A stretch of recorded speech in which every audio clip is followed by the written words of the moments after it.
Donc, chers téléspectateurs, j'ai actuellement une question essentielle. Comment elle est la performance de la zone économique du canal de Suez sur le terrain? Comment elle a été observée?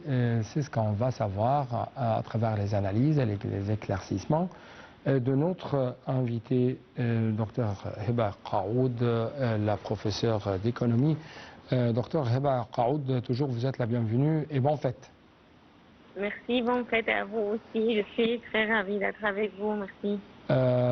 C'est un plaisir quand même d'être avec nous toujours pour arriver à avoir des visions plus claires en ce qui concerne les différentes évolutions qu'a connues l'Égypte durant les dernières années, notamment dans le domaine économique. Donc ma question porte sur comment vous avez observé la performance de la zone économique du canal de Suez, que ce soit au niveau des exonérations fiscales, au niveau de droits de douane, au niveau des infrastructures, au niveau des secteurs à atteindre, les buts des secteurs à atteindre, par exemple la nouvelle technologie, l'énergie, la circulation maritime, l'industrie. Au niveau des investissements, attirer de plus en plus une sorte d'investissement de plus en plus diversifié.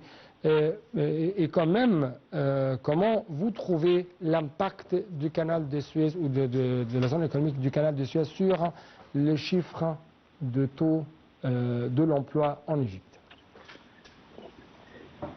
En fait, la performance économique de la zone économique du canal de Suez est un indicateur clé de la stratégie égyptienne visant à transformer le pays en un hub commercial et logistique mondial. Et en fait, en termes de revenus et croissance, la zone a montré une croissance significative de ses revenus au cours des dernières années. Par exemple, les revenus records de 2023 et 2024, c'était les revenus de la zone ont atteint un niveau record de 8 milliards livres égyptiens.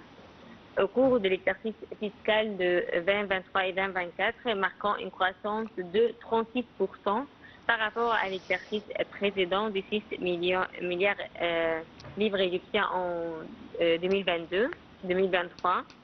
Un pourcentage significatif de 72% de ces revenus en dollars américains, c'était 5 milliards égyptiens en dollars.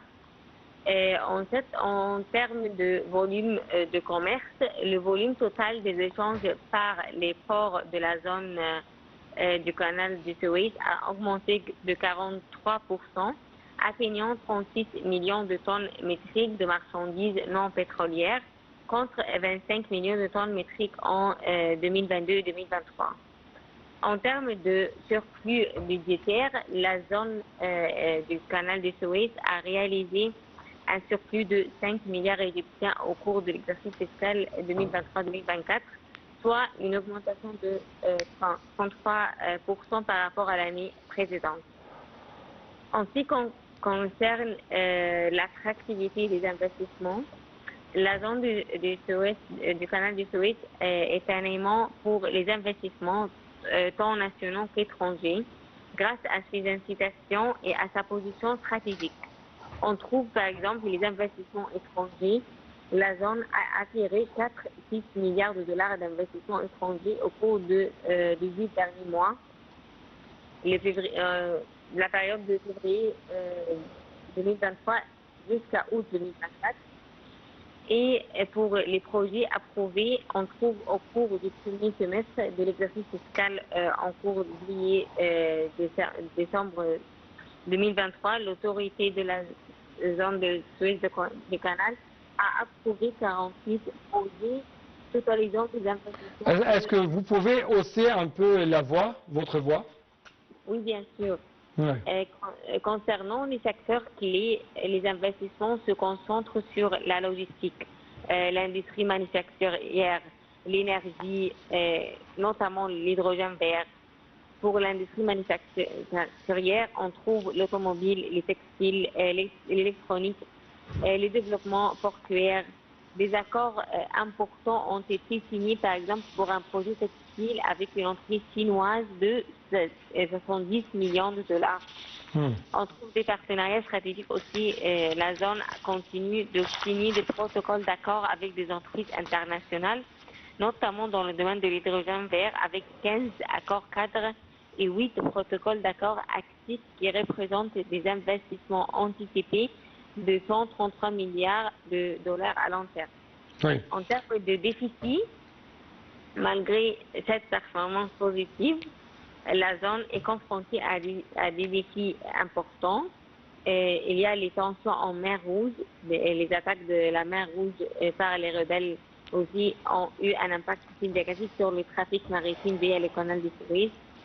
On trouve aussi la concurrence régionale et mondiale. Le canal doit faire face à la concurrence d'autres routes maritimes et de centres logistiques qui cherchent à capter une part du commerce mondial. Aussi, l'environnement économique global, la performance du canal est liée à la santé de l'économie mondiale et au volume des échanges internationaux. Ouais. Un ralentissement économique mondial peut affecter le trafic, bien sûr, et les revenus.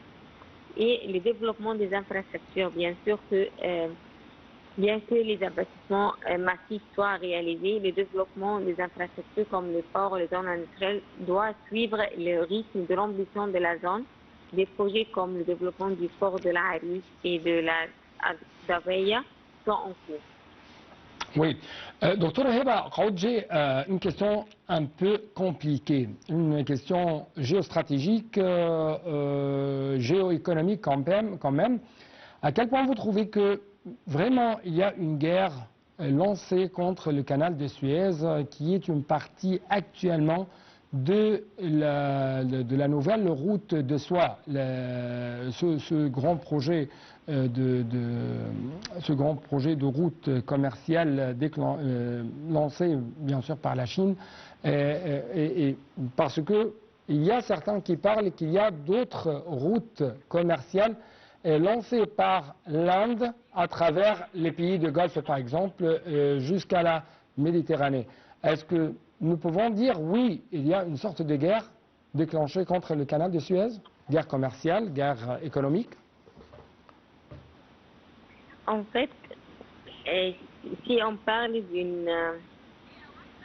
d'une guerre contre le canal du Suez, il est tout à fait imaginable qu'une guerre puisse avoir des conséquences sur le canal de Suez, potentiellement le fermant ou le rendant trop dangereux pour la navigation.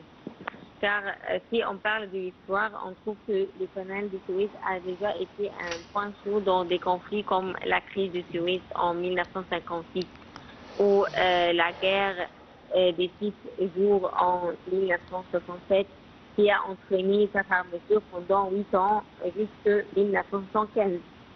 Pour cela, pourquoi une guerre peut affecter le canal de Suez? Car il existe une importance stratégique et économique. Le canal de Suez est une voie maritime vitale reliant l'Europe et l'Asie sans avoir à contourner l'Afrique. Environ 12% du commerce mondial et une part significative des flux d'énergie et tout ça. Aussi, on trouve la vulnérabilité. Malgré sa modernisation, le canal reste un choc-point relativement étroite et conflit. Docteur, oui, docteur Heba Qaoud, merci beaucoup pour votre éclaircissement concernant les différentes dimensions de la zone économique du canal de Suez. Merci et bonne fête à vous. Même chose pour vous, chers téléspectateurs, bonne fête à toutes et à tous toujours. Merci beaucoup pour votre fidélité. Bon moment sur l'Alternative internationale.